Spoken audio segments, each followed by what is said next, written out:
పరిశుద్ధుడైన పౌలు ఎఫెసీ సంఘమునకు రాసిన పత్రిక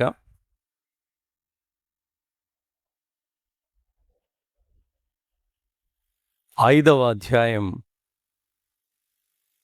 21, 22, 25 వచనాల్ని గమనిద్దాం. ఎఫెసీలకు రాయబడిన పత్రిక 5వ అధ్యాయం 21వ వచనం. క్రీస్తునందలి భయముతో ఒకనినొకరు లోబడి ఉండుడి. 22వ వచనం. స్త్రీలారా, ప్రభువునకు వలె మీ సొంత పురుషులకు లోబడి ఉండుడి. 25వ వచనం. పురుషులారా, మీరును మీ భార్యలను ప్రేమించుడి.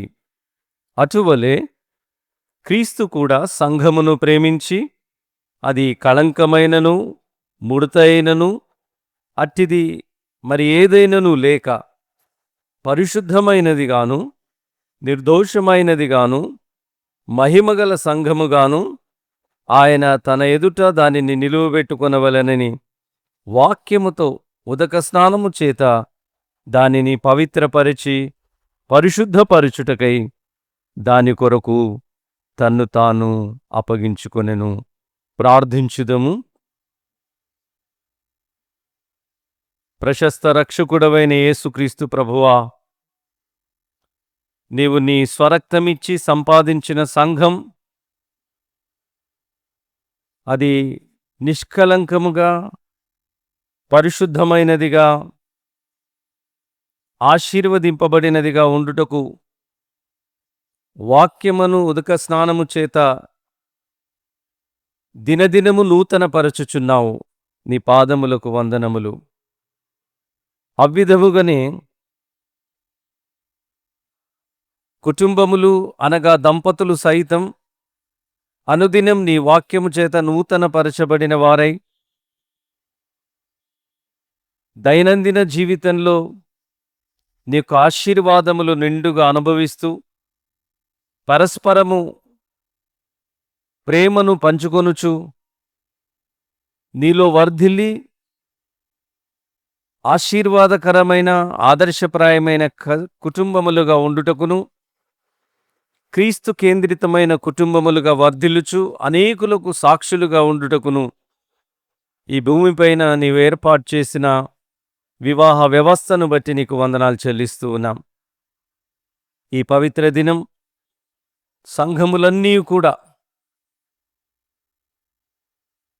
ఎంతో గంభీరముగా ఈ యొక్క దంపతుల ఆదివారమును జరుపుకొనుచున్న శుభవేళ నీ పరిశుద్ధాత్మ సన్నిధిని నీ దీవెనను అనుగ్రహించుమని, ప్రతి కుటుంబమును ఆశీర్వదించుమని, ఇదిగో మా సంఘములో ఉన్నటువంటి ప్రతి గృహమును ప్రతి కుటుంబమును దంపతులందరినీ దీవించుమని నీ వాక్యము చేత ఈ దినమును మాతో మాట్లాడి నీకు అనుగుణ్యమైన కుటుంబములుగా ఎవ్విధముగా జీవించవలెను నీ వాక్యము చేత మమ్మను బలపరిచి నీవే మహిమ పొందుమని నీకే కృతజ్ఞతలు స్తుతులు స్తోత్రములు చెల్లిస్తూ యేసుక్రీస్తు ప్రభు శక్తి కలిగిన నామమున ప్రార్థిస్తున్నాం తండ్రి.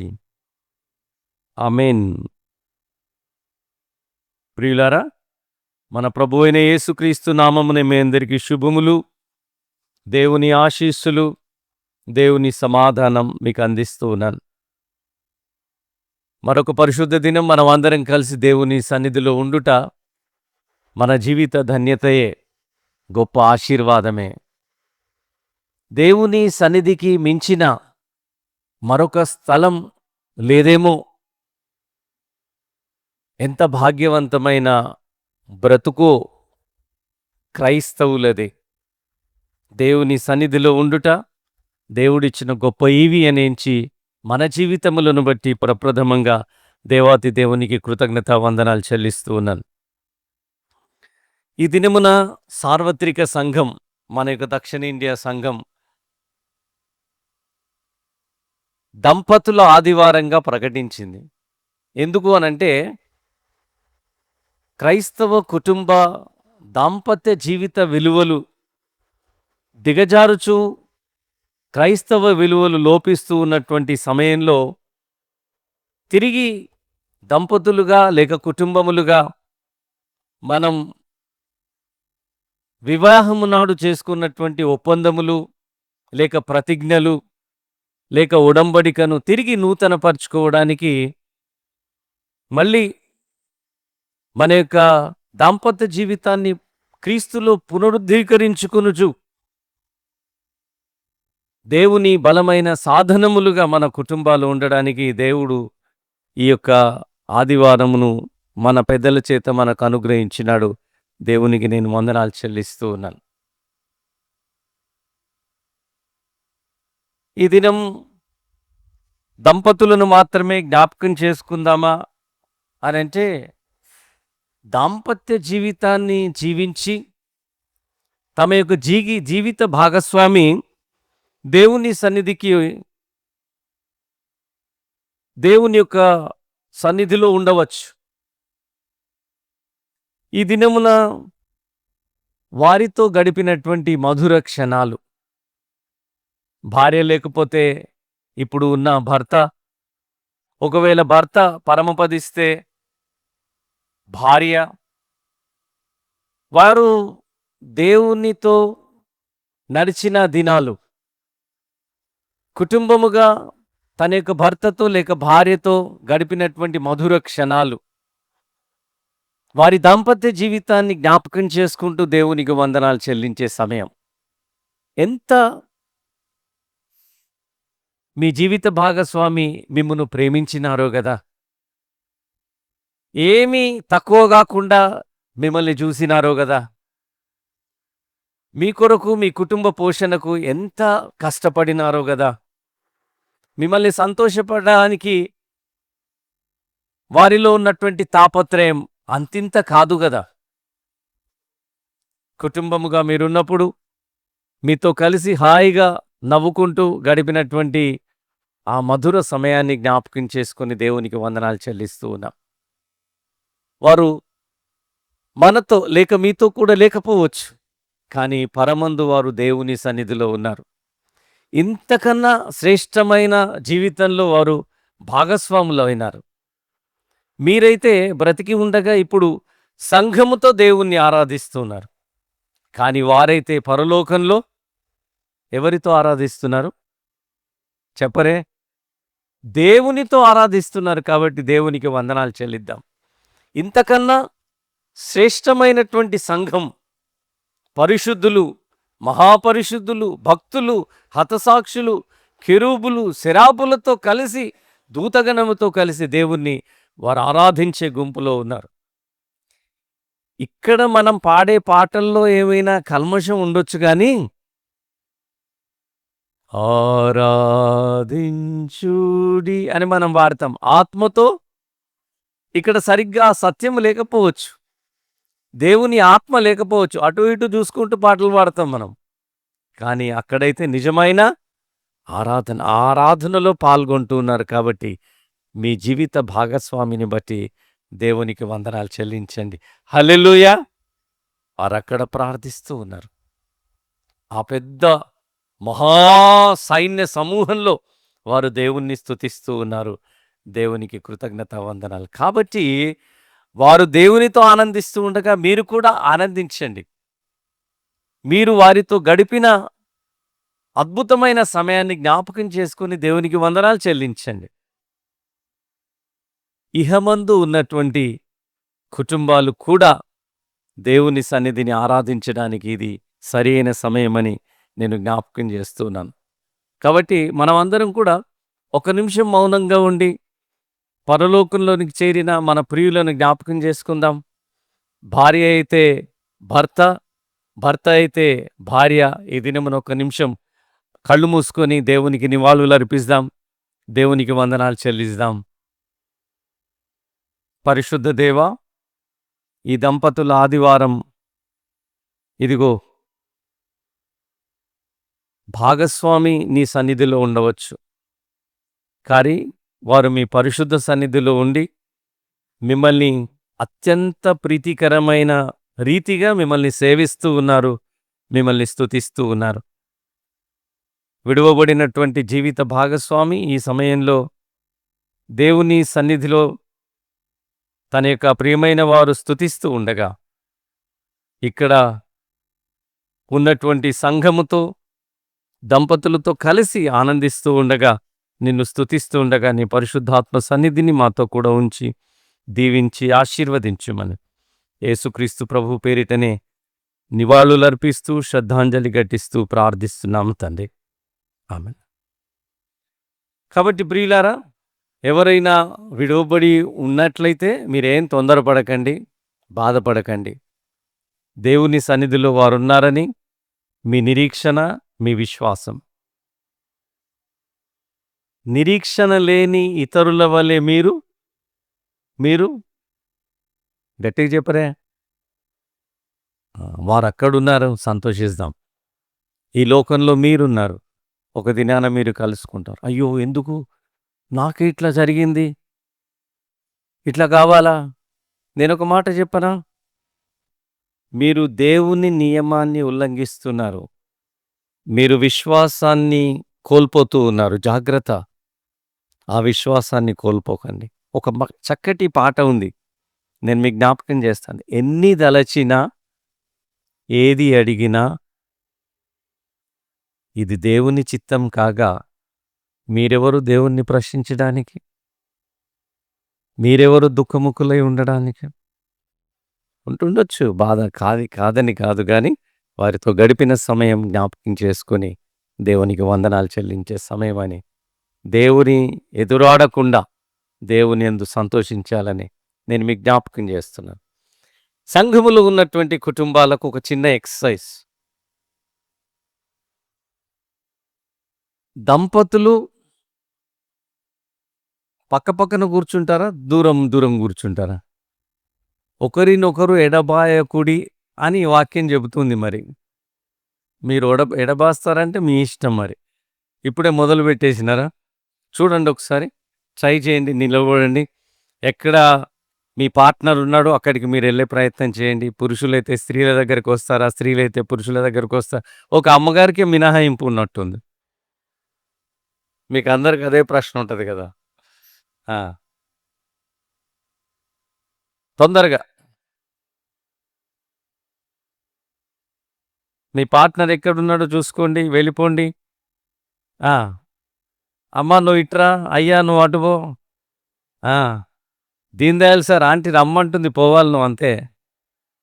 ఆమె వచ్చే ప్రసక్తి ఎక్కడిది? రండి,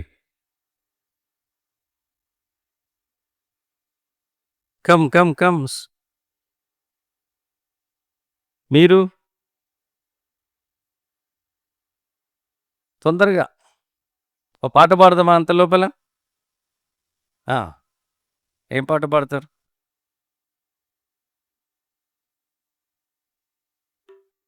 వెరీ గుడ్, గుడ్ షఫ్లింగ్.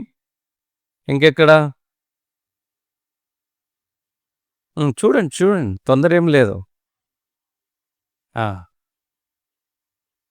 దేవరని దీవెనలు జాలమును వీరలపై బాగుగా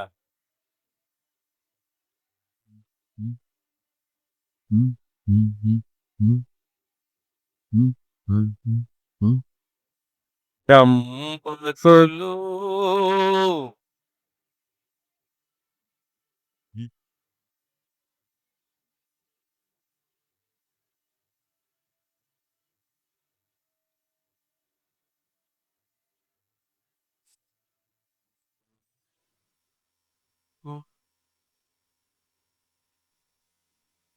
హల్లెలూయా. ఇంకొక చిన్న ఎక్సర్సైజ్. భార్య ఎటువైపున ఉండాలి?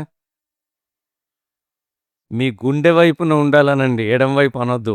ఎక్కడుండాలి చెప్పరా? ఎక్కడుండాలి? మీ గుండె ఎటుంటుంది? కొందరికి కుడివైపున ఉండేటట్టుంది కదా. ఒక ఆయన ఉండే, అమ్మగారికి తెలుసు, ఆవుల డేవిడ్ అయ్య గారు. ఆవుల డేవిడ్ అయ్య గారికి కుడివైపున ఉండే గుండె తెలుసా మీకు? ఆయన సమాధి నేనే చేసినాను అక్కడ దూదిగమ్మలో ఉన్నప్పుడు. కుడివైపున ఉంటుండే. చాలా విచిత్రం అది. చాలా రేర్. అట్లేమన్నా కుడివైపున ఉంటే పర్వాలేదనుకోండి. అందరూ పార్ట్నర్స్ ఆల్ సేఫ్. వేరే వాళ్ళు సేఫ్ అంటున్నారు. దేవునికి స్తోత్రం. దేవునికి కృతజ్ఞతావందనాలు చెల్లిస్తున్నాను.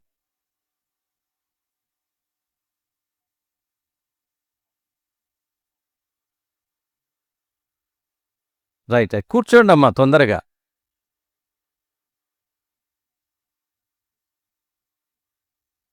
రైట్.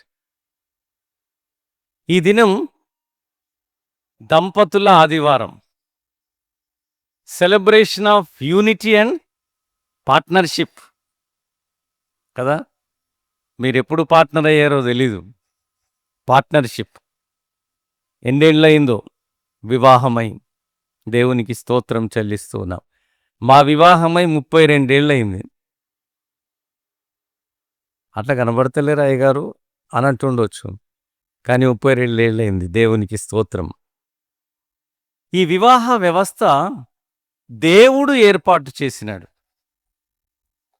అన్ని ప్రభుత్వముల కన్నా, అన్ని ఇన్స్టిట్యూషన్స్ కన్నా, అన్ని ఆర్డర్స్ కన్నా ముందుగా ఏదైనా ఒక వ్యవస్థ ఏర్పాటు చేయబడింది అనంటే అది వివాహ వ్యవస్థనే. ఆ వివాహ వ్యవస్థ ద్వారానే ప్రభుత్వములు ఏర్పడినాయి. ఆ వివాహ వ్యవస్థ ద్వారానే మనకు రాజ్యాంగము లేక కాన్స్టిట్యూషన్ ఏర్పడింది. ప్రతిదీ కూడా ఏర్పడింది కేవలం వివాహ వ్యవస్థ ద్వారానే. దేవునికి స్తోత్రం. దేవుడు ఈ వివాహ వ్యవస్థ ద్వారా నిజముగా దేవుడు మహిమ పొందినాడు. ఎందుకో తెలుసా? సమస్తాన్ని సృష్టించిన దేవుడు బాగుంది, బాగుంది, బాగుంది, మంచిదిగా ఉన్నది అన్నాడు. కానీ ఒక్క మాట ఏమన్నాడంటే, నరుడు ఒంటరిగా ఉండుట మంచిది అన్నాడా? మంచిది కాదు. కాబట్టి వాటికి సాటి అయిన సహాయము చేయుదును. మీరొక సాటి అయిన సహాయకుడుగా, సాటి అయిన సహాయముగా మీరున్నందుకు దేవునికి నేను వందనాలు చెల్లిస్తూ ఉన్నాను. ఇంకో కొంతమంది అబ్బా నేను కూడా ఎప్పుడన్నా కూర్చుంటే బాగుండేదనే టైం వస్తుంది, ఆగండి. పెళ్లి కాని వారు అనుకుంటుండొచ్చు ఎప్పుడెప్పుడా ఎప్పుడెప్పుడా అని. తర్వాత అంటారు ఎందుకన్నా చేసుకున్నారా. అంత తొందరగా ఆత్రపడకండి. దేవుడు తగిన సమయంలో మీకు తప్పకుండా మీకు జీవిత భాగస్వామిని అనుగ్రహిస్తాడు. ప్రార్థన చేయండి, తప్పకుండా దేవుడు ఆశీర్వదిస్తాడన్న సత్యం నేను మీకు జ్ఞాపకం చేస్తున్నాను. ఈ వివాహ వ్యవస్థ దేవుడు మనకిచ్చిన గొప్ప ఆధిక్యత. నేను మీకు జ్ఞాపకం చేస్తున్నాను. 2-3 వారాల క్రిందట నేను చెప్పాను, ఈ ప్రపంచంలో కుటుంబ వ్యవస్థ ఎవ్వరికీ లేదు. సృష్టిలో దేనికి కూడా ఉందా? లేదు కదా. కొన్నిసార్లు వర్షం పడి ఎండగొడుతూ ఉంటే అంటారు, ఏమంటారు? నక్క పెళ్ళో, కుక్క పెళ్ళో, కాకి పెళ్ళో అంటారు కదా. అంటారా? అంటారు. ఏమన్నా ఇన్విటేషన్ వచ్చిందా మీకు? లేదు కదా. వారికి లేదు, వాటికి లేదు. కేవలం మనకు మాత్రమే ఈ ఘనమైన వివాహ వ్యవస్థ. పౌలు భక్తుడు అంటాడు, వివాహము అన్నింటిలో ఘనమైనది. దీని కొరకు ఎంత ఆర్భాటమో కదా. పెళ్లి పత్రికలు కావచ్చు, పెళ్లి చూపులు కావచ్చు, అటు ఇటు తిరగడం కావచ్చు, అందరిని పిలుచుకోవడం కావచ్చు, నానా హంగామా ఉంటుంది కదా. అట్లా చేసుకున్నారా లేకపోతే ప్రైవేట్గా పోయి చేసుకున్నారా? మీరు స్పందించడం లేదంటే డౌట్ వస్తుంది. మరి ఈ వివాహము దేవుని ఆలయంలో జరగడం ఇంకా గొప్ప దీవెన. కొన్నిసార్లు పరిస్థితుల్ని బట్టి రిజిస్ట్రార్ ఆఫీస్లోనూ ఇంకెక్కడో జరుపుకుంటారు. కానీ దేవుని సన్నిధిలో జరుపుకోవడం ఇది గొప్ప ధన్యకరమైన విషయమని నేను జ్ఞాపకం చేస్తున్నాను. అందుకనే ఎప్పుడైనా ఎవరైనా నా దగ్గరకు వచ్చి, అయ్యగారు మా మ్యారేజ్ అంతా రిజిస్ట్రార్ ఆఫీస్లో అయింది, అక్కడైంది, ఇక్కడైందని చెప్తే నేను అంటాను, ఎక్కడ ఫంక్షన్ హాల్లో అయింది, ఇంకెక్కడో అయిందనంటే నేను ఒప్పుకోను దాన్ని. దాన్నేం చేస్తానంటే మళ్ళీ బిషప్ గారి దగ్గరికెళ్ళి స్పెషల్ పర్మిషన్ తీసుకొని, ఒక లెటర్ రాపిచ్చుకొని, వాళ్ళతో నేను కూడా ఒక లెటర్ రాసి మళ్ళీ పరిశుద్ధ దేవుని సన్నిధిలో సంఘం ఎదుట వారిని అక్కడ జతపరచడం ఇది ఒక ఆనవాయితీ. సంఘ ఆనవాయితీ అది. ఎందుకనగా సంఘం దేవుడు తన స్వరక్తమిచ్చి సంపాదించిన సంఘములో ఆ సంఘ సాక్షులముగా దంపతులుగా తీర్చిదిద్దడం కన్నా గొప్ప విషయం మరొకటి లేదు. కాబట్టి అందును బట్టి దేవునికి నేను వందనాలు చెల్లిస్తూ ఉన్నాను. కొన్ని చాలా సూక్ష్మమైన విషయాలు నేను గుర్తు చేస్తాను మీకు. చాలా ప్రాముఖ్యమైన విషయాలు. దేవుడు మొదటగా ఎవరిని చేసినాడు? ఆదామును. తర్వాత అవ్వను. కదా! ఆదామును ఎట్లా చేసినాడంటే మంటితో చేసినాడు. అవునా? మట్టితో చేసినాడు. అవ్వనైతే ఎముకతో చేసినాడు గదా! అవునా? ఎముకతోనేనా? పక్కటెముక తీసుకొని చేస్తాడు. తర్వాత ఊరికే అవ్వ లెక్కబెట్టుకునేదట ఈయన ఎముకలు పడుకున్నప్పుడు. ఎందుకో మీరు గూడా ప్రాక్టీస్ చేశారు మరి. ఎందుకంటే ఒకటే ఎముక తీసినాడు గదా! ఇంకేమైనా మిస్ అయిందా అని చూస్తదేమో మరి. అయితే మీకు మాట గుర్తు చేస్తాను. ఎప్పుడు స్త్రీని మనం అబలగా చూస్తాం. స్త్రీని తక్కువదానిగా చూస్తాం. స్త్రీ బలహీనురాలుగా అనుకుంటాం కానీ, స్త్రీ చాలా బలమైనది. ఎందుకు అనంటే, పురుషుడు మట్టితో మాత్రమే చేయబడ్డాడు. స్త్రీ అయితే గట్టిది కదా! మీరు గమనించండి. మట్టి 2 కళ్ళ నీటి బొట్టు పడగానే మెల్లిగా డైల్యూట్ అవుద్ది. అదే కదా మీ టెక్నిక్. ఏడిస్తే, అలిగితే అమ్మగారిల్లు అనంటే మనోడు దిగి వస్తాడిక. ఏదంటే అది శాంక్షన్. అదే కదా! కన్నీటి బొట్టు ఇట్లా పట్టగానే మట్టి కరిగిపోద్ది. దేవుడు ఏర్పాటు చేసినాడు అదంతే. ఎముక అయితే హ్మ్. చాలా గట్టిగా ఉంటది. మీరేం చెప్పినా విన్నట్టే చేస్తది గానీ, తాను చేసే పనులైతే చేస్తా ఉంటది. కదా! ఇంకేమైనంటే గట్టిగా చెప్పాలి.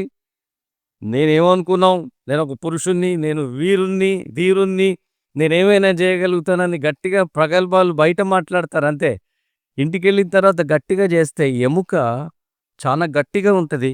దాన్ని వంచడానికి స్త్రీని వంచడానికి గాని, ఇంకేదైనా చేయడానికి ప్రయత్నం చేస్తే అది విరిగిపోద్ది గానీ, అది మాత్రం వంగేది ఒప్పుకుంటారా? దేవుడే వారి మనస్సును మార్చగలగాలి అంతే. మీ ప్రార్థనా జీవితం, మీ వాక్యపు జీవితం అందుకనే అంటాడు వాక్యమనే ఉదక స్నానము తప్ప మనిషిని ఎవ్వరు కూడా మార్చలేరు. కాబట్టి మీ జీవితం, మీ దాంపత్య జీవితం క్రీస్తుతో కలిసి ఉండే విధంగా ఉండాలి. రెండవ విషయాన్ని నేను గుర్తు చేశాను మీకు. మీకు గుర్తుందో లేదో? అవ్వ, ఆదాము. ఆదాము అవ్వను చూడగానే ఎంత సంతోషిస్తాడో ఇక. కదా! అపురూపవతి అందమైన స్త్రీ కనబడగానే అప్పటిదాకా చూడలేదు. ఈమెను చూడగానే ఆశ్చర్యపోయినాడు. ఆశ్చర్యపోగానే నోటెంబట ఏమొచ్చింది? ఒక పాట అందుకున్నాడిక. కదా! మనోడు సంతోషంగా ఉన్నాడు గదా! పాట. ఒక పాట పాడుకున్నారు.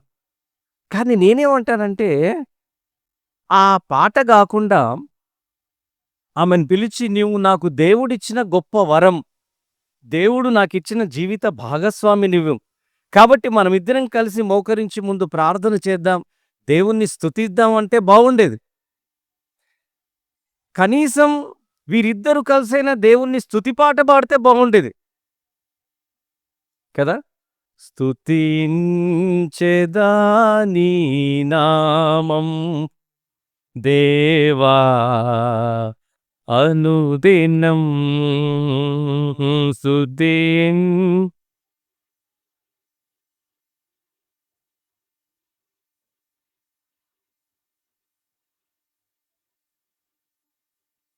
దయతో కాపాడినావు కృపనే ఇది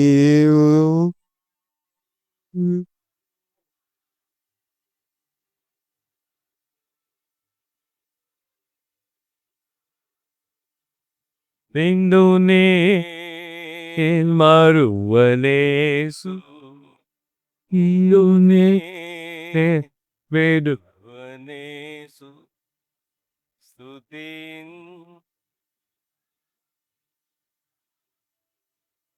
దేవా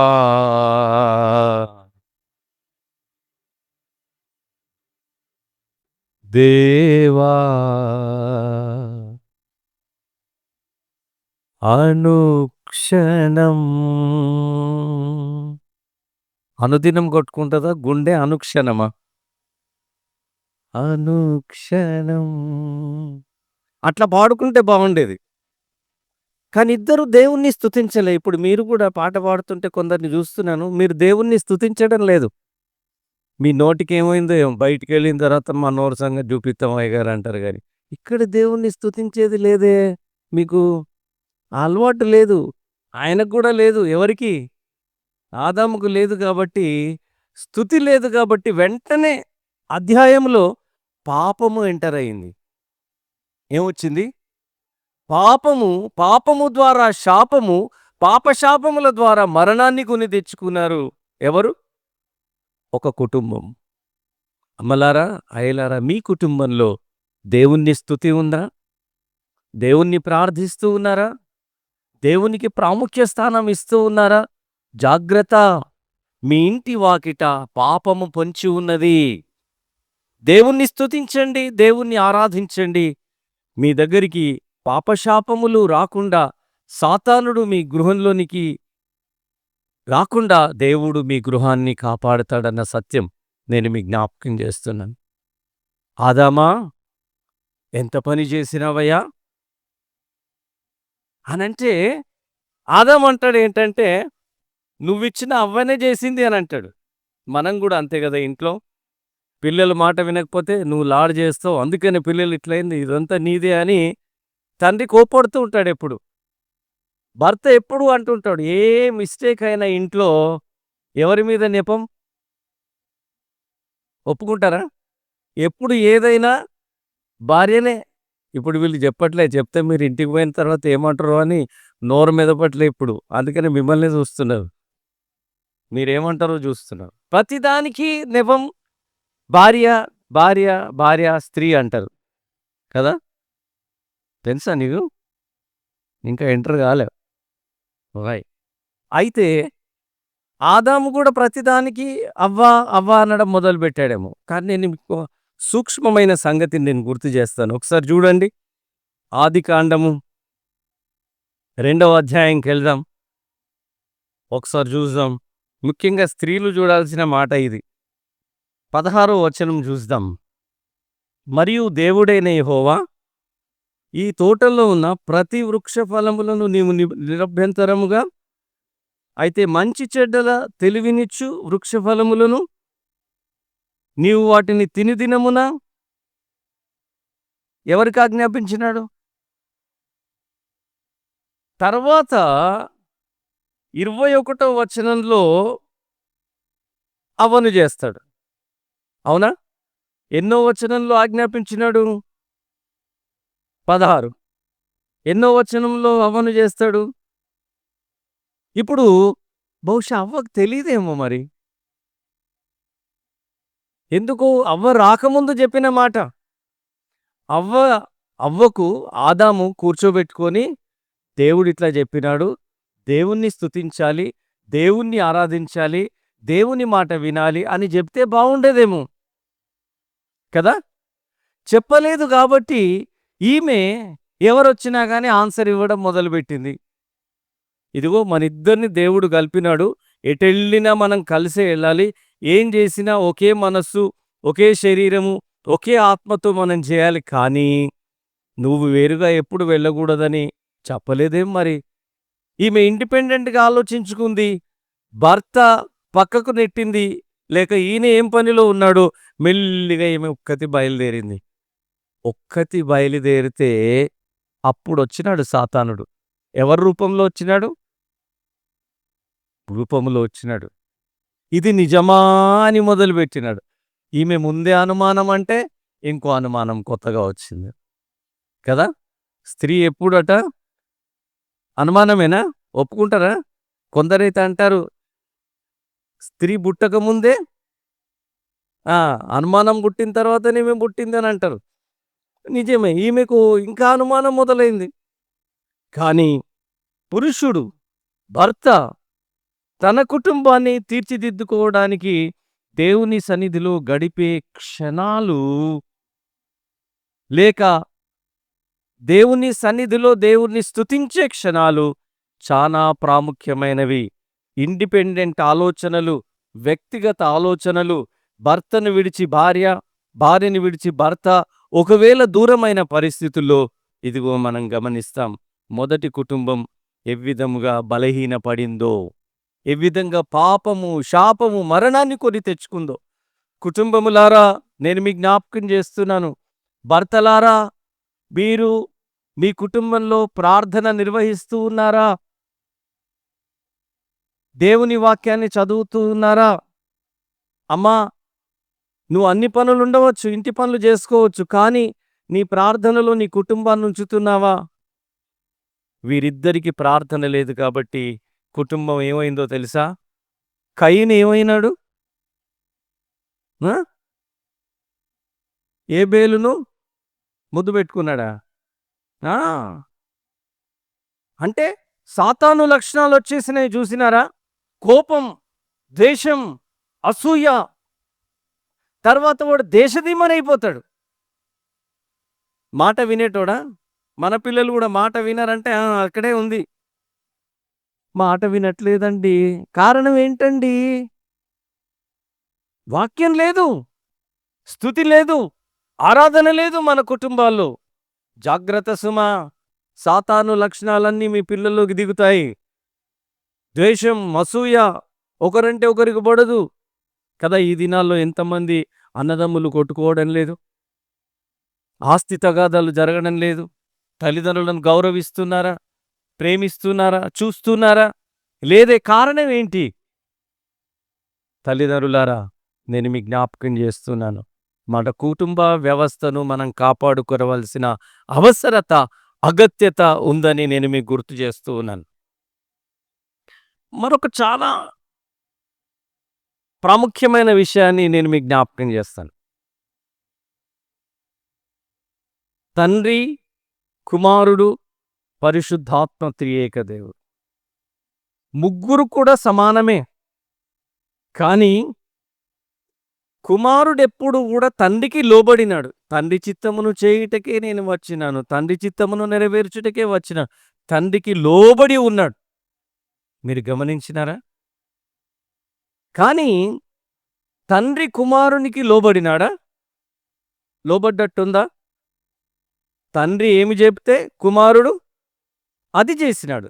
కానీ తండ్రి ఎప్పుడు కూడా కుమారునికి లోబడ్డట్టుగా బైబిల్ గ్రంథంలో లేదు. బైబిల్ గ్రంథంలో మనం ఇంకా గమనిస్తే ఫిలిప్పీలకు రాయబడినటువంటి పత్రిక 2వ అధ్యాయంలో ఫిలిప్పీ 2 చూద్దాం ఒకసారి. 2:6 వచనం గమనిస్తే, ఆయన దేవుని స్వరూపము కలిగిన వాడై ఉండి దేవునితో దేవునితో దేవునితో దేవునితో సమానముగా ఉండుట విడిచిపెట్టకూడని భాగ్యమని ఎంచుకొనలేదు, కానీ దేవుని మాటను బట్టి లోబడి దాసుని స్వరూపమును ధరించుకొని. వింటున్నారా మీరు? దాసుని స్వరూపం ధరించుకున్నాడు. నేను ఒక మాట మీకు గుర్తు చేస్తాను ఇప్పుడు. ఇది నిత్యత్వపు నిబంధన. It is eternal covenant. తండ్రి ఆజ్ఞను కుమారుడు శిరస వహించినాడు, లోబడి ఉన్నాడు. ఇప్పుడు మనం ఎఫెసీ పత్రికలో గమనించినాం. ఏమనంటే, స్త్రీలారా మీ స్వపురుషులకు ఏమండి? నిజమా? కదా! లోబడి ఉంటున్నారా మరి? లేదు లేదు నాకు భర్త లోబడి ఉండాలంటే అది కుదరని పని. దేవుడు నియమించినటువంటి విధి అది. మనమేదో మీరేదో డామినేట్ చేస్తా అంటే కుదరదు. లోబడి ఉండుడి. లోబడి ఉండాలంటే మీరేదో కాలు క్రింద ఉన్నాం. నేను చెప్పింది వినాలా? నేనే బాస్‌ని. నేనేది చేస్తే అదే సరే. అది కాదు. దాని పద్ధతి అది కాదు. దాని ఉద్దేశ్యం అది కాదు. కానీ నీ భర్తను గౌరవించి, ప్రేమించి, సహకరించి, కుటుంబ అభ్యున్నతి కొరకు నీ భర్తతో పాటు నువ్వు కష్టపడి, ప్రార్థన చేసి, నీ పిల్లల ఎడల నీవు శ్రద్ధ కలిగి, నీవు జీవించవలసిన భాగ్యము, మరొక మాటలో ఆధిక్యత దేవుడు ప్రతి స్త్రీకి ప్రసాదించినాడు. స్త్రీ దీన్ని గమనించాలి. తన కుటుంబం ఎడల శ్రద్ధ వహించాలి. భర్త యొక్క బాధ్యత బయట పనులన్నిటిని కూడా చేసుకుని సంపాదన లేక వెర్వేరు పనులు, వెర్వేరు మనుషులతో సంబంధం కలిగి ఇంటికొచ్చిన తర్వాత మళ్ళీ భర్తని అన్నీ చేసుకోవాలంటే చేస్తున్నారా ఏమి మీ ఇళ్ళల్లో? అదే టైపా? సపోర్ట్ చేస్తలేరంటే అనుమానం వస్తది మరి. గౌరవిస్తున్నారా మరి? ఒకసారి అయ్యగారు ఆ! కూర్చో నాయనా. తొందర రా అవ్వా.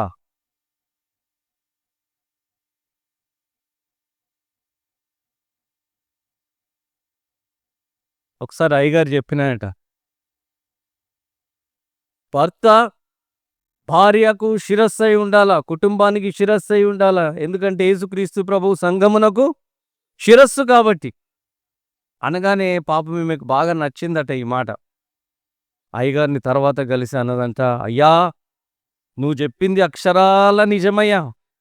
మా ఇంట్లో మా భర్త శిరస్సుగానే ఉంటాడయ్యా.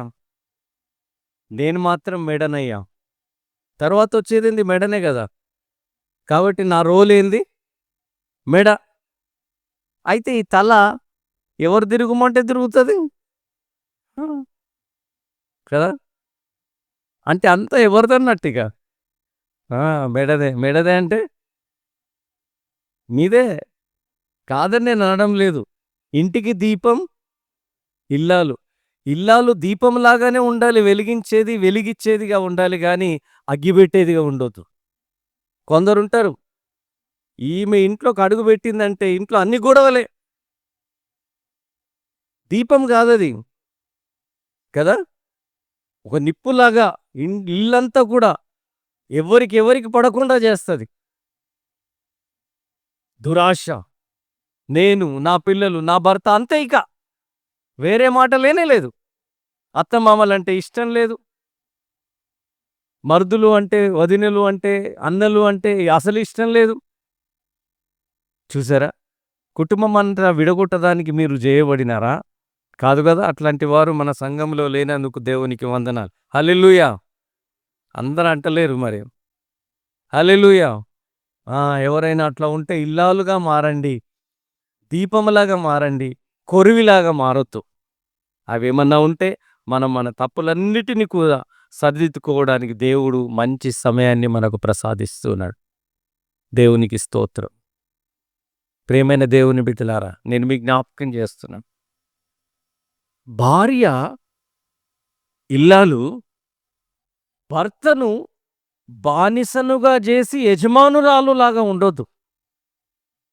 కానీ భర్తను రాజుగా చేసి రాణిగా ఉండు. బావుంటది. అర్థమైందా మీకు? భార్య భర్తను బానిసగా చేసుకొని తన చెప్పుడు మాటలు విని, చెప్పుడు మాటలు చెప్పి, చెప్పి చెవుల్లో కొన్నిసార్లు కందిరీగలాగా అబ్బా! ఈ మాట వింటే అయిపోద్ది గదా!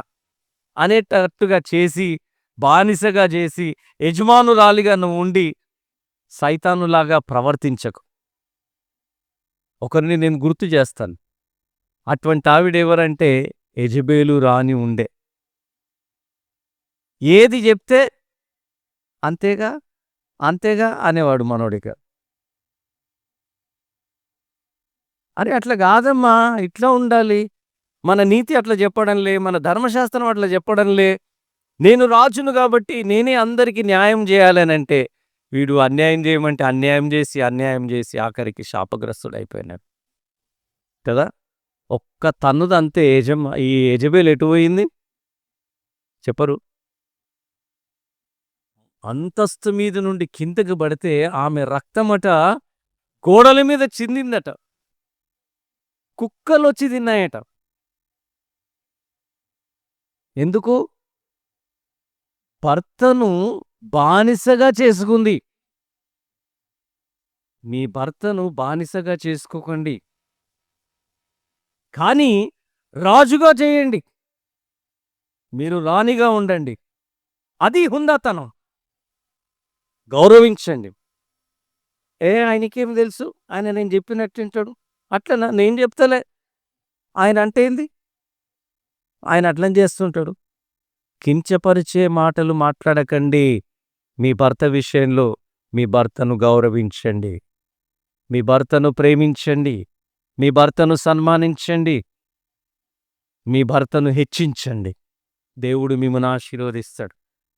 31వ సామెతల గ్రంథం 31వ అధ్యాయంలో గుణవతి అయిన భార్య, ఎంత చక్కటి భార్య, ఉదయకాలమే లేచి పనులన్నిటిని చేసుకొని తన యొక్క భర్త ఎడల, తన యొక్క పిల్లల ఎడల ఎంత బాధ్యత కలిగి ఉందో. భర్త ఆమెను పొగుడుతాడట, పిల్లలు ఆమెను పొగుడుతారట. ఎంత చక్కటి భార్య, గుణవతి అయిన భార్య.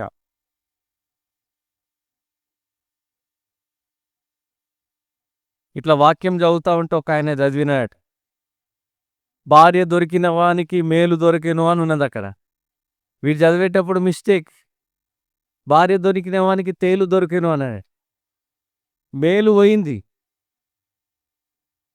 తర్వాత తెలిసి వచ్చింది ఇది నిజంగానే తేలు అని. ఒక మాట అంటది, ఏమెరగనట్టే ఉంటుంది. మళ్ళీ చూస్తే అమాయకురాలే, పాపం ఈమె అట్లా చేయదన్నాడు. ఒక మాట అంటది, ఊరుకుంటది. తేలు దొరికాను. అట్లా తేలులాగా ఉన్నారా ఎవరన్నా? కదా! ఆ మాటలు ఈ మాటలు అందరిని, వేరే వాళ్ళలో కూడా అంతే. వదినా నీకు తెలియదు మీ ఆయన సంగతి అనగానే ఏమున్నది మళ్ళీ అయిపోయింది, మొదలు పెట్టేసి. ఒక మంచి దంపతులు ఉండగా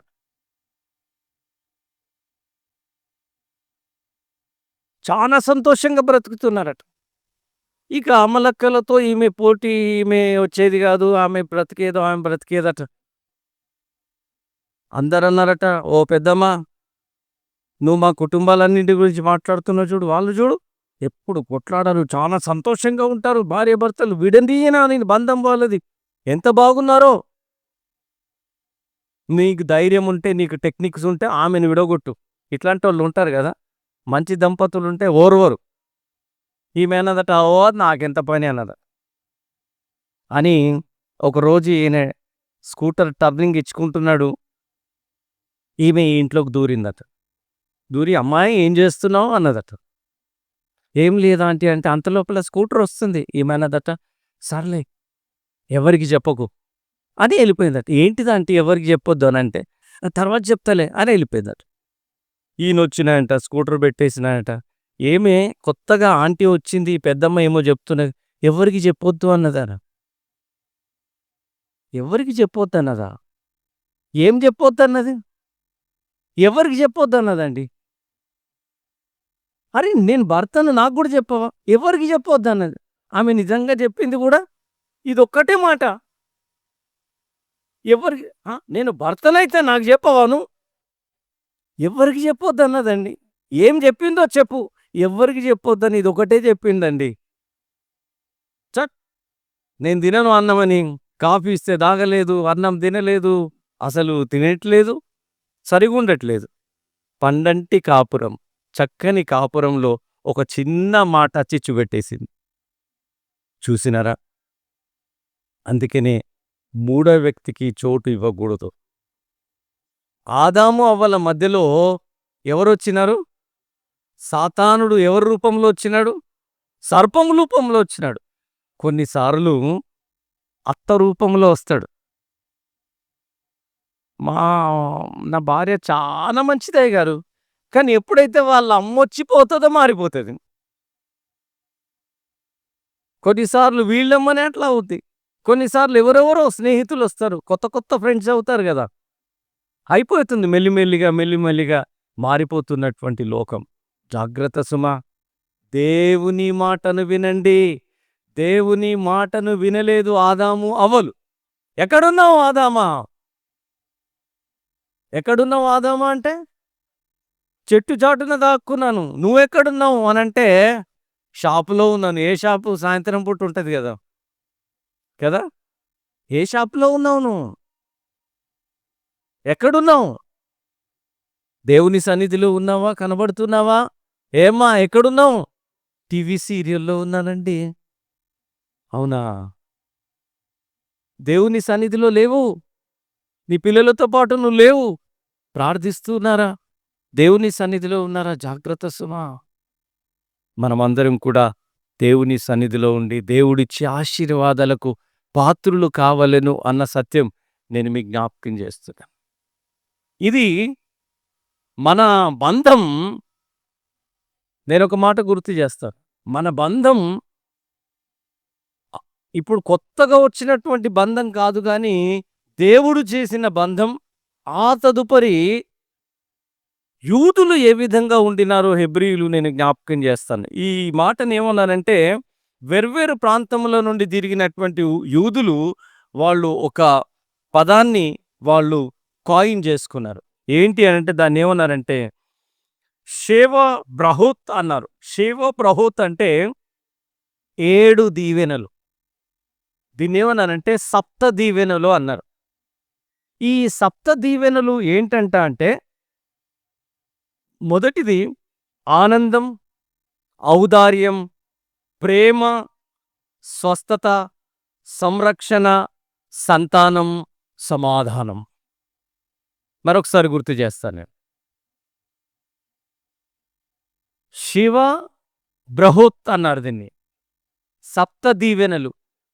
ఈ సప్త దీవెనలు ఏంటంటే ఆనందం, ఔదార్యం, ప్రేమ, స్వస్థత, సంరక్షణ, సంతానం, సమాధానం. దీన్ని ఆనాడు వచ్చినటువంటి ఇది ఆచారమా? లేక దేవుని దీవెనలా? కానీ మన భారతదేశంలో కూడా సప్తపది అంటారు. హిందూ ఆచారం అనొచ్చు, నేను కాదనడంలే. కానీ నేను ఇక్కడి ఆచారాన్ని చెప్పట్లే. నేను యూదుల ఆచారాన్ని, దేవుని యొక్క దీవెనలను గుర్తు చేసుకున్నాను. ఒకవేళ సప్తిపది ఒకవేళ హిందూ ఆచారమే అనుకుంటే, వాళ్ళు అనే మాటేంటంటే, వాళ్ళ ఆచారంలో సప్తపది అన్న మాటకు అర్థం ఏంటంటే, వాళ్ళ మాటల్లో అన్నవృద్ధి, బలవృద్ధి, ఘనవృద్ధి, సుఖవృద్ధి, గౌరవ వృద్ధి, దాంపత్య జీవితం, సంతాన ప్రాప్తి. ఇది వాళ్ళనే మాటలు. కానీ మన దగ్గర కూడా సప్తిపది ఆచరించేటటువంటి ఆలయాల్లో 128వ కీర్తన మనం చదువుకుంటాం. ఒక్కొక్క మాటకి ఒక్కొక్క కీర్తన నడుస్తూ ఉంటాం ముందుకు దేవుని సన్నిధిలోనికి. దేవుని మాటల్ని పట్టుకొని మనం నడుస్తూ ఉన్నామంటే మనకు దీవెనే. అందుకని మనమందరం కూడా ఆనందం, దాంపత్య జీవితంలోని ఔదార్యం, దాంపత్య జీవితంలోని ప్రేమ, స్వస్థత, సంరక్షణ, సంతానం, సమాధానం కలిగి మన కుటుంబాలు జీవించాలన్న సత్యం నేను మీకు జ్ఞాపకం చేస్తూ ఉన్నాను. దేవుడు మనతో కూడా ఉంటాడు. ఈ మాటలు లేక ఈ సప్తపదిలో ఈ వాక్యాలలో మనం 128వ కీర్తన చూస్తే దైవ కేంద్రిత కుటుంబముగా మన కుటుంబాలుండాలి. ఎవరి కేంద్రం? దైవ కేంద్రితమైన కుటుంబముగా ఉండాలి. క్రీస్తు కేంద్రితమైన కుటుంబాలుగా మన ఉండాలి అన్న మాటను ఈ సమయంలో నేను మీకు జ్ఞాపకం చేస్తూ ఉన్నాను. మన కుటుంబాలు ఆ విధంగా ఉన్నాయా? క్రీస్తును కలిగి ఉన్నామా? హృదయ కాఠిన్యం అవసరం లేదు దాంపత్య జీవితంలో, లేక మన కుటుంబ జీవితాల్లో.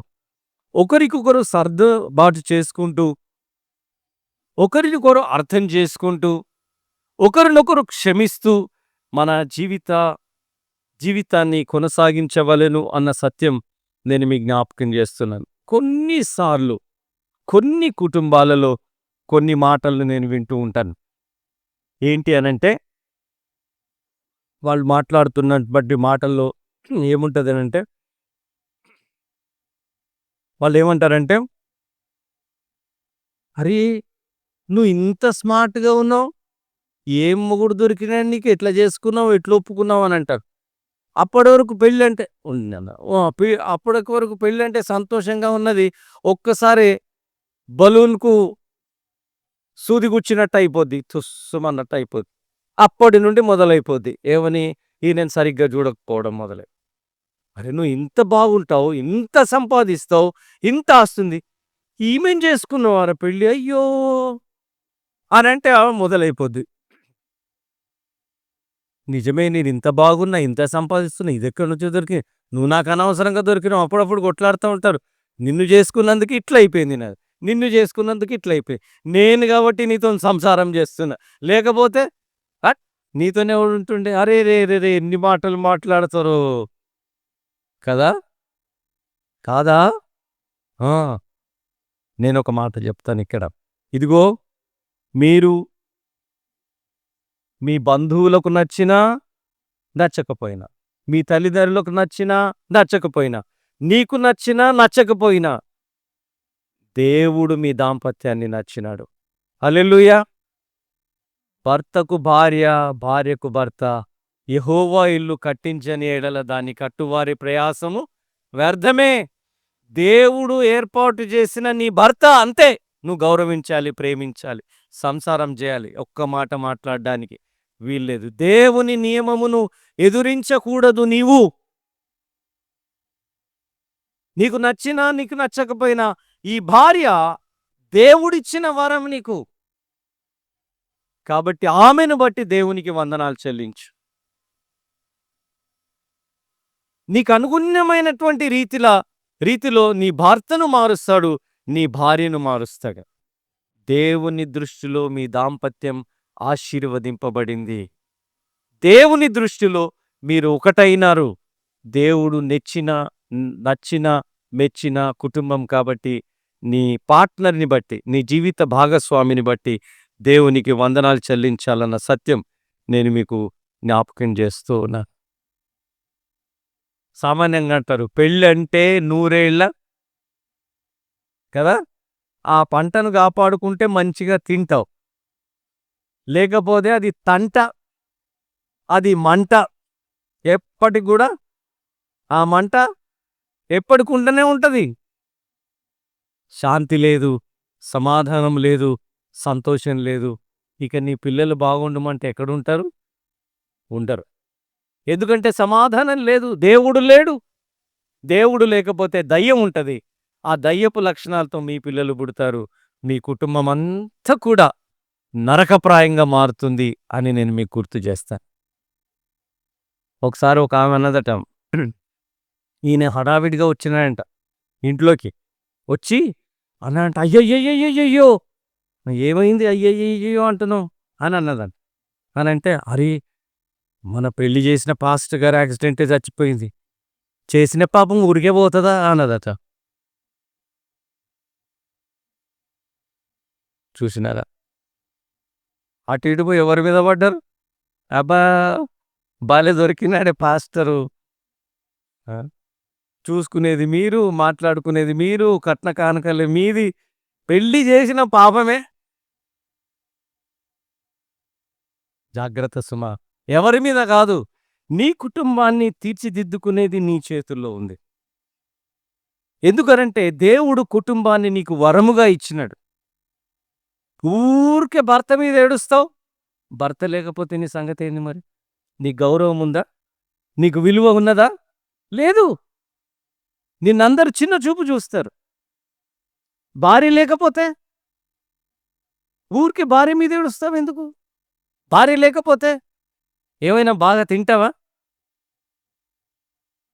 బయటి తిండి అలవాటైపోతే ఎన్ని దినాలు బతుకుతావు? బ్రతకలేవు.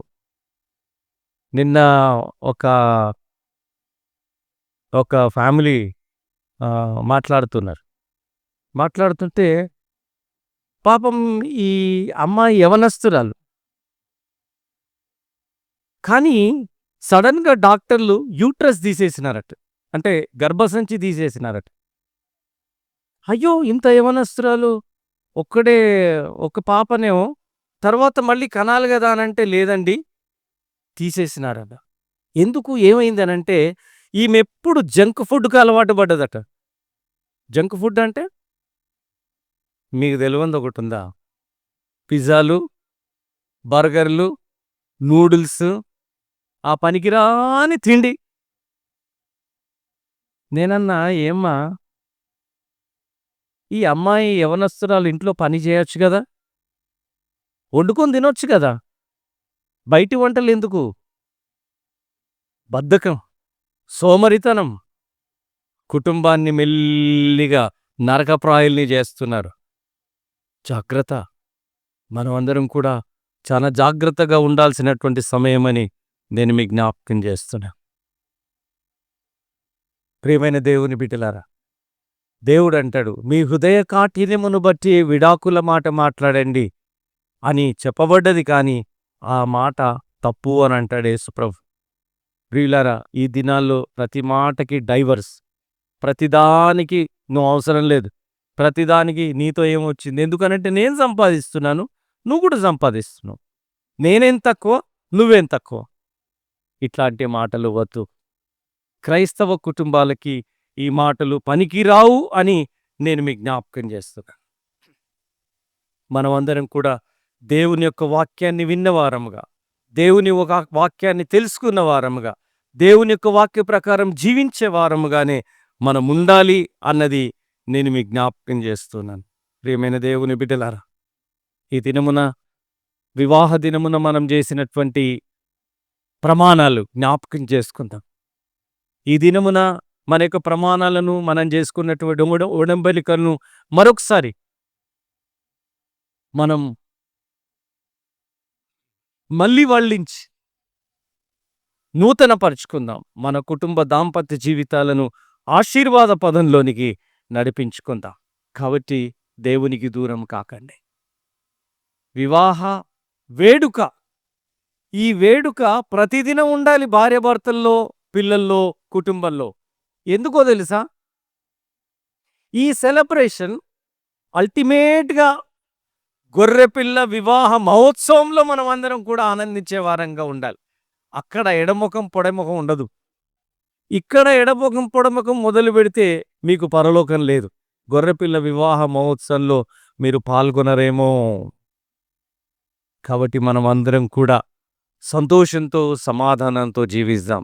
ప్రతి ఒక్కరు కూడా వారి వారి బాధ్యతల్ని సక్రమంగా నెరవేర్చుకుందాం. ఎవరి బాధ్యత వారిదే.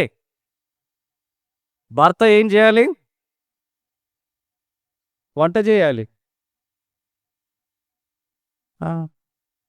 అదే చేస్తున్నారే ఏమి? పురుషులు నవ్వుతున్నారంటే నాకొక రకమైనటువంటి అనుమానం వస్తుంది మరి. హ్మ్.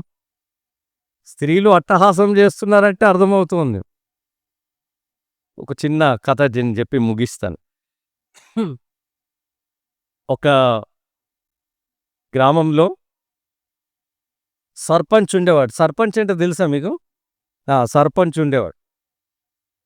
సర్పంచ్ అనగానే తెల్ల బట్టలు వేసుకొని హుందాగా వచ్చి ఒక చెట్టు కింద, ఏం చెట్టు అంటారు దాన్ని? రాగి చెట్టు. రచ్చబండ. ఆ రాగి చెట్టు అక్కడొచ్చి కూర్చునేవాడట. కుర్చీయగానే అందరినీ పలకరించేవాడట. తమ్ముడు బాగున్నావా? అమ్మ బాగున్నావా? ఏమన్నా సమస్యలున్నాయా? అట్లా ఇట్లా అని పలకరించేవాడట. ఇది తమ్ముని స్నేహితులకు నచ్చలే. తమ్ముడేమో పొలం పనులు చేసుకుంటున్నాడు. తమ్ముని దగ్గరకు వచ్చినారట. మీ అన్ననేమో తెల్ల బట్టలేసుకుంటాడు. నీ బట్టలు చూడురా. బురదలో ఉన్న బట్టలు ఎట్లుంటాయి మరి? నీ బట్టలు చూడొకసారి. నీ వేషం చూడొకసారి. మీ అన్న చూడు. నువ్వేమో ఇంత కష్టపడాలా? మీ అన్ననేమో మీ అన్ననేమో హాయిగా కుర్చీలో హుందాగా కూర్చోవాలా. ఇదేనా? అనంటే నిజంగానే చెప్పుడు మాటలు బాగా వినుడు అలవాటు గదా మనకి. కదా! భర్త మీద భార్యకు, భార్య మీద భర్తకు చెప్పగానే అబ్బబ్బబ్బబ్బబ్బా! ఎట్లా వింటారో ఇక చెప్పకూడదు. షటప్ అని అననీకి రాదా? ఎవరన్నా మీ భార్య గురించి చెప్తే, "ఏయ్! నా భార్య గురించి ఎక్కువ మాట్లాడొద్దు" అననీకి రాదా? భర్త గురించి చెప్తుంటే ఎక్కువ మాట్లాడొద్దు. నా భర్త గురించి ఏం మాట్లాడకూడదు. నా భర్త దేవుడిచ్చిన వరం. మేము క్రైస్తవ కుటుంబం, ప్రార్థించే కుటుంబం. దేవుడు మాతో మాట్లాడుతున్నాడు అని చెప్పడానికి రాదా? సరిగదా? ఈ చెవులు చేటల్లాగా చేసుకొని ఇంకా పెద్దగా వినడమా? ఏమన్నుందా? విని నీ కుటుంబాన్ని నాశనం చేసుకుంటున్నావా? ఇదిగో ఈవే ఈయనన్నాడట, ఇంటికెళ్ళినాడంట, అమ్మ అన్నదంట, "నాన్నా అన్నం తిన్నానా కష్టపడొచ్చు." "నేను తిననన్నాడట." "ఒరేయ్ తినరా కొద్దిగా." "తినను నేనన్నాడట." రాత్రి అయిపోయింది తినలేదు, మరుసటి రోజు తినలేదు, అట్లనే పోతున్నాడు. పెద్దోడా? పెద్దోడేం పని చేస్తాడన్నాను? హ్మ్. సర్పంచ్. పెద్దోడా? చిన్నోడెందుకు తినట్లేదురా? అమ్మ నువ్వు నాకు చెప్పొద్దా తమ్ముని గురించి? ఎందుకు నా తమ్ముడు తినకపోతే కుదరదని తమ్ముడిని తీసుకొనొచ్చినాడట పొలం దగ్గరికి వెళ్ళి. ఏంట్రా అసలు సంగతేంటి అనంటే, అమ్మతో అన్నాడంట, నాన్ననేమో తెల్ల బట్టలేసుకోవాల. రచ్చబండ దగ్గర కూర్చోవాల. అందరితో మాట్లాడాలి. నేనేమో 24 గంటలు బురదలో ఉండాల. నా బట్టలు చూడు, అన్న బట్టలు చూడు అనంటే మెల్లిగా అమ్మ చెప్పిందట. తమ్ముడు ఇట్లా అంటున్నాడురా నాన్న అనంటే, దాందేముందమ్మా మేమిద్దరం ఒకటేలాగుంటాం గదా! మరి తమ్ముడినే తెల్ల బట్టలేసుకోమని నేను పొలం పని చేస్తానమ్మా అనంటే, ఇదేదో నచ్చింది. ఎవరికి? తమ్మునికి నచ్చింది. తమ్మునికి నచ్చితే వెంటనే పరిగెత్తినాడట ఫ్రెండ్స్ దగ్గరికి. వీళ్ళున్నారు గదా! వీళ్ళనేమంటారంటే కాంచుకూరీలంటారు వీళ్ళని. ఎప్పుడు ఎవరి మీద ఏడుస్తారు చెప్తా ఉంటారు గదా! ఈ కాంచుకూరీల దగ్గరికి, "అది అన్న ఒప్పుకున్నాడురా." ఏం ఒప్పుకున్నాడు? "మేమిద్దరం ఒకటేలాగుంటాం గానీ నన్ను తెల్ల బట్టలేసుకోమన్నాడు." అన్న పొలం పనికి పోతాడంట. అంటే వీళ్ళకు అర్థం కాలే. అరే! మరి ఎట్లరా అనంటే, 2, 3 రోజులు ఆగు. జాగ్రత్తగా గమనించు మీ అన్న ఏం చేస్తున్నాడో. ఆ! ఈడు చెట్టు చాటుకుండి గమనిస్తున్నాడట బాగా అన్న. అన్న తయారై రావాలి. కుర్చీలో కూర్చోవాలి. అందరిని బాగున్నావా? బాగున్నావా? బాగున్నావా? ఏమైనా సమస్య ఉందా? సమస్యలను పరిష్కరించాలి. ఒకామె ఏడ్చుకుంటూ వస్తుందట. ఇంకొకాయన ఏడ్చుకుంటూ వస్తున్నారట. ఇద్దరు ఏడ్చుకుంటూ "అయ్యా! అయ్యా! ఏమైంది నాన్న" అని కుర్చీలో నుంచి లేచి వాడిని గట్టిగా పట్టుకొని, "ఏమమ్మా?" "అయ్యో! మా ఇంటి పెద్ద మా అమ్మ చచ్చిపోయింది. మా అమ్మ చచ్చిపోయింది అయ్యో!" అని ఏడుస్తున్నారు. ఏడుస్తుంటే వీడన్నాడట, "అయ్యయ్యయ్యయ్యో! ఎంత పనయిపోయిందిరా! నీకే అమ్మ కాదురా! నాకు గూడా అమ్మనే. అయ్యో! ఇంత ఇంత పనయిపోయిందా? నడు నడు ఇంటికెళ్దామని." "నీకే గాదు అమ్మ, నాకు గూడా అమ్మ. ఊరందరికి గూడా అమ్మరా! మరి ఊరికి అమ్మలాంటిదిరా. ఎంత సహాయం జేసిందో తల్లి. అందరిని ఎంత పలకరించిందో" అని ఓదార్చినాడట, ఇంటికెళ్ళినాడట, సహాయం జేసినాడట. ఇవన్నీ గూడా ఫీడయిపోయినాయి ఎవరికి? తమ్మునికి ఫీడయిపోయినాయి. మరుసటి రోజు రానే వచ్చింది. తెల్ల బట్టలేసుకున్నాడిక. కుర్చీ మీదకెక్కినాడు. రచ్చబండ మీద కూర్చున్నాడు. వీడికి లేనిపోని హోదా గదా! కాలు మీద కాలేసుకున్నాడట. వచ్చి ఏంరా బాగున్నావా? ఏం తమ్ముడు బాగున్నావా? అని మొదలుపెట్టినాడట. మొదలుపెట్టిన తర్వాత ఒకాయన ఏడ్చుకుంటూ పరిగెత్తుకుంటూ వస్తున్నాడట. గుర్తుకొచ్చేసింది. అన్న కదా! ఏం చేసినాడు? లేచి వాడిని పట్టుకున్నాడట. అరెరెరెరె! ఏమైందిరా? ఎందుకు "అయ్యా! నా పెళ్ళాం చచ్చిపోయిందయ్యా" అన్నాడు. వీడేమనాలి మరి? వీనికి గుర్తుకొచ్చింది. "అరేయ్! నీకే కాదురా తల్లి అది. నాకు గూడా అమ్మనేరా. నాకు గూడా అమ్మ లాంటిదనంటే" గుర్తుకొచ్చింది. వీడేమన్నాడన్నాడు? "నీకు తెలవదా ఇక." కదా! "ఒరేయ్! నీకే కాదురా పెళ్ళాం నాకు గూడా." వాని ఏడుపెటు పోయిందో. కర్ర పట్టుకున్నాడంట. పరిగెత్తిచ్చినాడు. ఎవరి పని జాగ్రత్త. దేవుడు నియమించిన నియమములను, దేవుడు నియమించిన విధులను గాక మనకిష్టం వచ్చినట్లు చేయడం తగదు క్రైస్తవ కుటుంబాలకు. కాబట్టి మన జీవితాల్ని సరిదిద్దుకుంటూ క్రమబద్ధీకరించుకుంటూ క్రైస్తవ కుటుంబం క్రీస్తు కేంద్రితమైన కుటుంబముగా, దేవుని వాక్య ఆధారిత కుటుంబముగా, దైవ కుటుంబముగా వర్ధిల్లాలని మనం కోరుకుందాం. అకుల ప్రిసిల్లల కుటుంబం ఆహా! ఎంత మధురమైన కుటుంబము! దేవుని సేవను చేసినటువంటి కుటుంబం కదా, అవునా? అననీయ సప్పీరల కుటుంబం ఆహా! చెప్పరే ఎటువంటి కుటుంబం? ఇన్ని పైసలు దేవునికి ఇయ్యాలనా? అమ్మో మన పాల పైసలు, అమ్మో ఫీజు. దశంభాగం ఇచ్చే కుటుంబం కాదది. దేవుణ్ణి ప్రేమించే కుటుంబం కాదది. భార్య మాట విన్నడు, విలవిలలాడుచు ప్రాణం వదిలినాడు. ఈ భార్య ఏం తెలియనట్టు వచ్చేసింది తల్లి. ఇంత చక్కటిదిలే, ఏం ఎరగనట్టే మళ్ళీ. ఇంతేనా? అంతే అయిపోయింది. నీ భర్తను పాతిపెట్టిన పాదములు ఇక్కడనే ఉన్నాయి. జాగ్రత్త. దేవుని నుండి నీ భర్తను, నీ కుటుంబాన్ని దూరం చేస్తున్నావా? అబద్ధాలాడుతున్నారా? దేవునికి కానుకలు సరిగా అర్పించడం లేదా? దేవుని గుడికి సరిగా రావడం లేదా? అమ్మా, నీ బాధ్యత కాదా? ఇల్లాలుగా అయ్యా, నీ బాధ్యత కాదా? నీ కుటుంబాన్ని దేవుని సన్నిధిలోనికి నడిపించేది. ఎందుకు దూరం చేస్తున్నావు నీ కుటుంబాన్ని?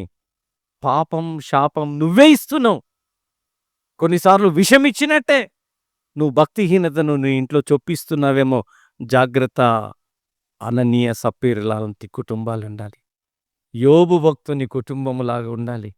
అబ్రహాము కుటుంబములాగా ఉండాలి మన కుటుంబాలు. యెజబెలు కుటుంబంలాగా కాదు. అననీయ సప్పీరల కుటుంబంలాగా కానే కాదు. ఇది దైవభీతితో, కృతజ్ఞతా హృదయంతో, ఆశీర్వాద పరంపరతో నింపబడిన కుటుంబాలుగా మన కుటుంబాలు ఉండడానికి యేసుక్రీస్తు ప్రభు తన కృప మన ఎడల చూపునుగాక. ఆమేన్. ప్రార్థన చేద్దాం. ఒక నిమిషం మౌనంగా ఉందాం. దేవా, నా కుటుంబాన్ని ఆశీర్వదించు. ఒకసారి పక్కన నీ భర్త ఉన్నాడా లేదా, నీ భార్య ఉందా లేదా చూసి ఒక్కసారి చేయబట్టుకోండి. మీరు ఉన్నవాళ్ళు, దేవా నిజముగా నీ సన్నిధికి మేము రాకపోతే క్షమించండి చెప్పండి. దేవా, ఒకవేళ నీకు సరిగ్గా కానుకలివ్వకపోతే క్షమించండి. దేవా, మా పిల్లలను, మా కుటుంబాన్ని నీ సన్నిధిలోనికి నడిపించకపోతే క్షమించండి. దేవా, మా బాధ్యతలను సరిగ్గా నెరవేర్చకపోతే క్షమించండి. దేవా, మాలో అసూయ ద్వేషములు ఇంకా ఉన్న యెడల క్షమించండి. దేవా, మా పిల్లలను నీ సన్నిధిలోనికి నడిపించండి యెడల క్షమించండి. ఈ దినమున నీ సన్నిధిలో ఉండగా మమ్మును, మా కుటుంబాన్ని దీవించాలని, నీ సన్నిధితో నింపబడిన కుటుంబముగా ఉండాలని, నీవు ఆశీర్వదించిన కుటుంబముగా ఉండాలని, క్రీస్తు కేంద్రిత కుటుంబముగా ఉండాలని నేను ఆశిస్తున్నాను. మేము ఆశిస్తున్నాం ప్రభువా అని ఒక మాట దేవునితో చెప్పండి. దేవుడు మీ కుటుంబాన్ని ఆశీర్వదిస్తాడు. పరిశుద్ధుడవైన దేవా, ఈ పవిత్ర దినం మా కుటుంబాలు క్రీస్తును కలిగిన కుటుంబములుగా, క్రైస్తవ విలువలతో నింపబడిన కుటుంబాలుగా, నీ సన్నిధిలో ఉండే కుటుంబాలుగా, అనగా ఆదర్శప్రాయమైనటువంటి కుటుంబాలుగా ఉండడానికి నీ కృప దయచేయి ప్రభువా. ఎక్కడైనా మేము తప్పిపోతూ ఉంటే, నీ సన్నిధిని కోరకపోయి ఉన్నాడేలా మమ్మను క్షమించండి. నీ కృపలో మమ్మల్ని జ్ఞాపకం చేసుకోండి. యేసు, మా దాంపత్య జీవితాన్ని, మా సంఘంలో ఉన్న ప్రతి దంపతి మీరు దీవించండి. ప్రతి కుటుంబాన్ని ఆశీర్వదించండి. తద్వారా నీవే మహిమ పొందమని నీకు అనేకమైన వందనాలు, స్తుతులు, స్తోత్రములు చెల్లిస్తూ యేసుక్రీస్తు ప్రభు ఉన్నతోన్నతమైన నామమున మిక్కిలి వినయముగా ప్రార్థిస్తున్నాము తండ్రి.